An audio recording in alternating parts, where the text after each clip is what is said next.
गरीबदास जी ने बताया है, हम सुल्तानी नानक तारे दादू को उपदेश दिया, जात जुलाहा भेद न पाया यो काशी माहे कबीर हुआ। गरीबदास साहिब जी कह रहे हैं कि हम इंक्लूडिंग मी यानी गरीबदास सहित नानक जी को, अब्राहिम सुल्तान अधम को और दादू जी को, गरीबदास साहिब जी कह रहे हम सब को पार किया। किसने? परमात्मा कबीर जी ने। और कौन है वो कबीर जी? जो धानक रूप में, जुलाहे रूप में काशी में 120 वर्ष तक रहे थे। वो परम अक्षर ब्रह्म, वो सत्य पुरुष, वो अकाल मूर्त हैं, वो शब्द स्वरूपी राम है। हम सुल्तानी नानक तारे दादू को उपदेश दिया, जात जुलाहा भेद न पाया वो काशी माहे कबीर हुआ। अनंत कोटि ब्रह्मांड का एक रति नहीं भारे, सतगुरु पुरुष कबीर हैं कुल के सिरजनहार। आदरणीय नानक साहिब जी ने कहा, जो गुरु ग्रंथ साहिब के प्रश्न नंबर 24 पर अंकित है वाणी कि एक सवान दुई सवानी नाल भलके भोकाई सदा ब्यार, कूड़ छुड़ा जूठा मरदार, ये धानक रूप रहा करतार। तेरा एक नाम तारे संसार में, ए हो आस ए है आधार। और धानक रूप रहा करतार।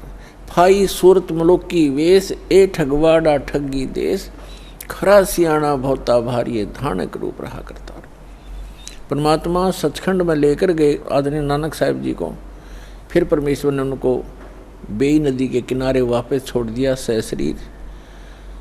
तो उसके बाद उन्होंने, परमात्मा ने सचखंड में कहा था कि मैं काशी में रहता हूँ, जुलाहे का काम, धानक का काम करता हूँ और सतनाम दूंगा, वहाँ आ जाना। सतनाम से मोक्ष होगा बच्चा, और कोई तरीका नहीं। तो नानक साहिब जी एक सुल्तानपुर शहर में एक नवाब के यहाँ मोदी खाने में नौकरी करते थे। वो नौकरी त्याग दी, सच्ची सरकार की नौकरी के लिए चल पड़े। बनारस में पहुँचे, जब देखा जो सचखंड में देखी थी जो सूरत, और वो देखा वहाँ एक जुलाहे के रूप में कपड़ा बुनते हुए, तब कहा था फाई सूरत मुल्क की वेश, ए ठगवाड़ा ठगी देश, खरा सियाणा भोता भार, ये धानक रूप रहा करता।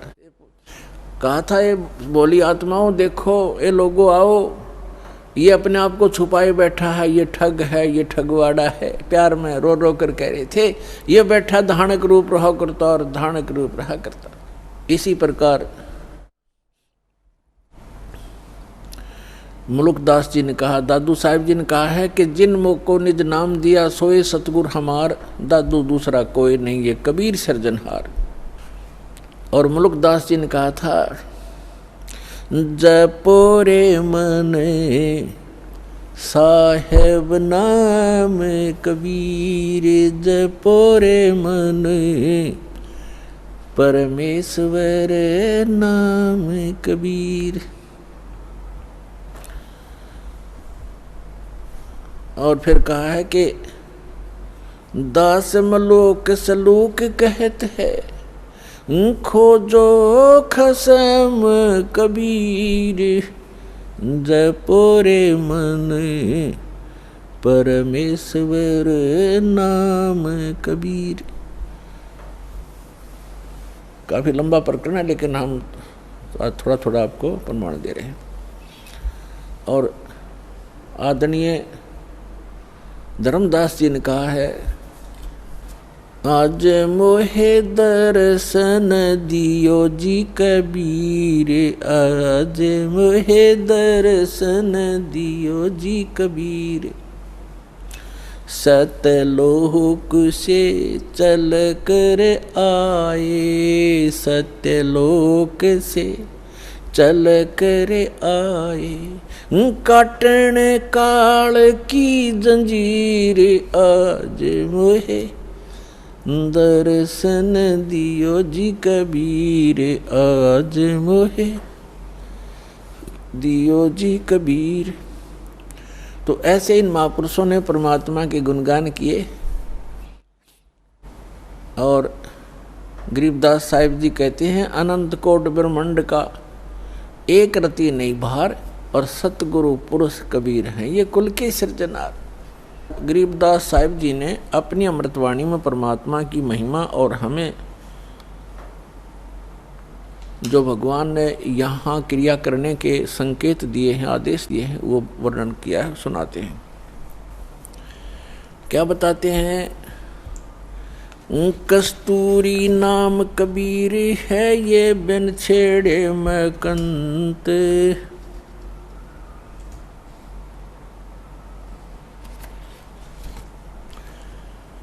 आद अंत की कहते हूँ पटतर कोई न संत। गरीबदास जी कह रहे हैं कि कस्तूरी नाम कबीर है बिन छेड़े महकंत, और आद अंत की कहते हूँ पटतर कोई न संत। कि जैसे कस्तूरी को चाहे कोई छुओ या ना छुओ, उसमें से प्रॉपर महक आती ही रहती है अपने आप ही। यानी परमात्मा कबीर जी की शक्ति अपने आप झलकती रहती है। जो संत उससे जुड़ जाता है, जो भक्त उससे जुड़ जाता है परमात्मा से, तो वो पल पल साथ रहता है और आभास कराते हैं परमात्मा के मैं साथ हूँ बच्चे। और वो भक्त फिर पल पल में परमात्मा से मिलने वाले लाभ को महसूस करता है। तो यहाँ कहते हैं कस्तूरी नाम कबीर है, परमात्मा से प्राप्त जो मंत्र है, परमात्मा की शक्ति उस मंत्र जाप करने वाले के अंदर अपने आप कार्य करती रहती है। और बिन छेड़े महकंत, आद अंत की कहते हूँ पटतर कोई न संत। गरीबदास जी कहते हैं शुरू से और अंत तक बताता हूँ कि इस परमेश्वर कबीर जी के बराबर कोई संत भी नहीं है, भगवान भी नहीं है, समर्थ है। चिदानंद चंदन कला अवगत लहर उठंत, और झिन आकार अजोख पद तिरकुटी में दिखंत। तिरकुटी भरकुटी मेट दे घट के घाट अनंत, और घट मट से न्यारा रहे जाका आदि न अंत। अब क्या बताते हैं कि जो तुम इस बॉडी में परमात्मा को देखने की चेष्टा करते हो, इसके अंदर परमात्मा का केवल प्रतिबिंब ही देख सकोगे। वो परमात्मा जहाँ रहता है वो स्थान भिन्न है, वहाँ जाने की विधि भी उस सूक्ष्म वेद में वर्णित है, अन्य किसी ग्रंथ में नहीं है।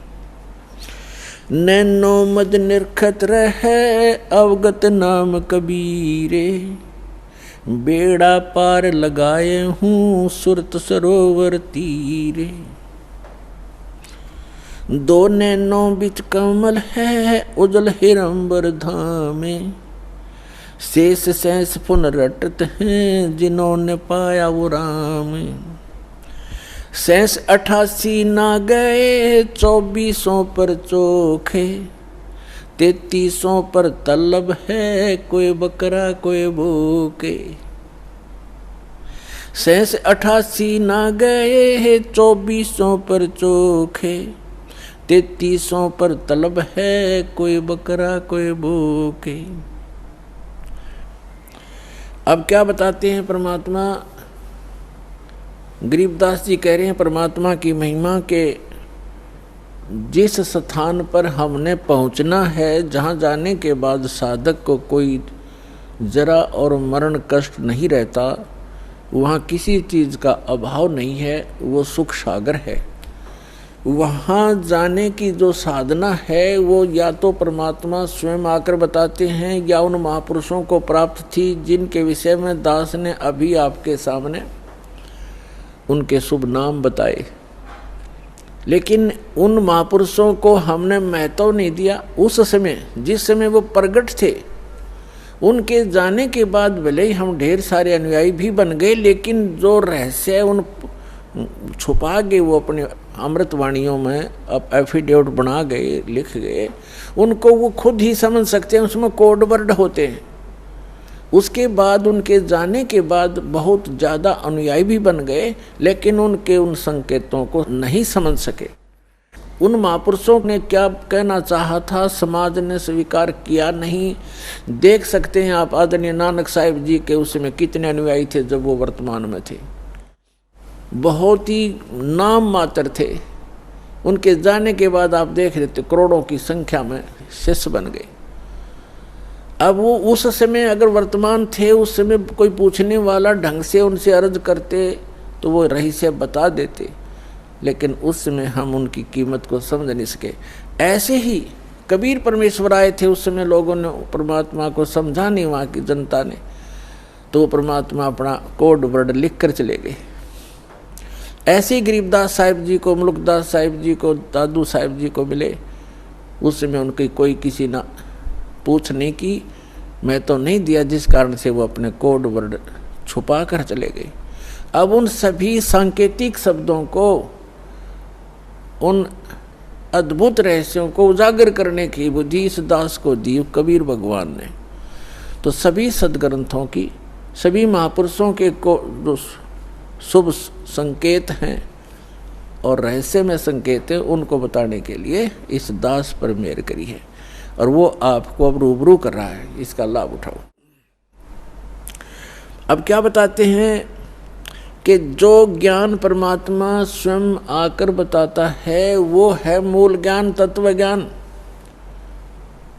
और उसको ना समझकर ये 88,000 ऋषि कहते शेष 88 ही ना गए और 2400 पर चौखे। 88,000 ऋषि माने जाते हैं सनातन धर्म के अनुसार, और 24 अवतार माने जाते हैं, 25वां अभी आना शेष है।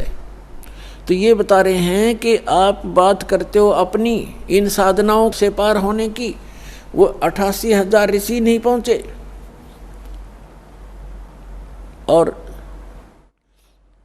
ये 24 अवतार भी उस स्थान को प्राप्त नहीं कर सके, और 33 करोड़ देवता माने जाते हैं। कहते हैं 3300 पर तलब है, कोई बकरा कोई बोक है। सुर नर मुनिजन 33 करोड़ी, बंदे सभी नरंजन डोरी। ये 33 करोड़ देवता ये सब काल की डोर से बंधे हुए हैं, इनको यथार्थ ज्ञान नहीं। अपनात्मा अब यहाँ एक बहुत बड़ा जो है, बहुत बड़ी शंका पैदा हो जाती है भक्त को कि 88,000 ऋषि ऐसे महापुरुष कहलाते हैं और वो भी पार नहीं हुए। तो पुण्यात्माओं, ये कहने से नहीं, परमाणु से सिद्ध होगा कि न तो ब्रह्मा विष्णु महेश को ज्ञान था, और ऋषियों को तो होगा कहाँ, क्योंकि ब्रह्मा जी से ही ज्ञान प्राप्त है इनको। अब एक शब्द दास ने परमात्मा की अमर वाणी से, गरीबदास जी की वाणी से बोला है कि शेष 88 नहीं गए और 2400 पर चौक, 3300 पर तलब है, कोई बकरा कोई बोक। यानी 33 करोड़ देवता, 88,000 ऋषि, 24 अवतार जो अभी तक आ चुके, ये मोक्ष प्राप्ति नहीं कर सके। क्यों नहीं कर सके? क्योंकि इनके पास अध्यात्म ज्ञान नहीं था, वो तत्व ज्ञान नहीं था जो श्रीमद् भगवत गीता अध्याय नंबर 4 के श्लोक नंबर 32 में कहा है कि सच्चिदानंद घन ब्रह्म की वाणी में वो अमृत ज्ञान, वो तत्व ज्ञान है जो उन्होंने अपने मुख कमल से बोला है। उसमें विस्तार के साथ साधना लिखी है, यज्ञ यानी धार्मिक अनुष्ठानों की जानकारी बताई है। उसको जानने के बाद मोक्ष प्राप्ति होगी। चौथे अध्याय के 34वें श्लोक में गीता ज्ञानदाता कहता है कि अर्जुन, उस तत्व ज्ञान को जो सच्चिदानंद घन ब्रह्म की वाणी में लिखा है, उस तत्व ज्ञान को तू तत्वदर्शी संतों से जाकर समझ, उनको दंडोत प्रणाम करने से, कपट छोड़कर सरलतापूर्वक प्रश्न करने से वो तत्वदर्शी संत तुझे उस तत्व ज्ञान का उपदेश करेंगे। तो इससे सिद्ध है कि गीता ज्ञान दाता भी उस तत्व ज्ञान से अपरिचित है, और तत्व ज्ञान से अपरिचित है तो मोक्ष कहाँ से होगा उनका? तो ये अंडरस्टूड है पुण्यात्माओं कि अभी तक इन ऋषि महर्षियों और इन देवताओं को कख भी पता नहीं था अध्यात्म मार्ग का। केवल डरे डोते रहे, सिद्धियां प्राप्त कर लेते, आकाश में उड़ जाने की, पृथ्वी के ऊपर चलने की, सागर को पी जाने की। ये तो अपना जीवन नाश करने के एक चमत्कार हैं। और मोक्ष प्राप्ति के लिए वो मंत्र जो उसका आधार है वो इनको प्राप्त नहीं हुआ।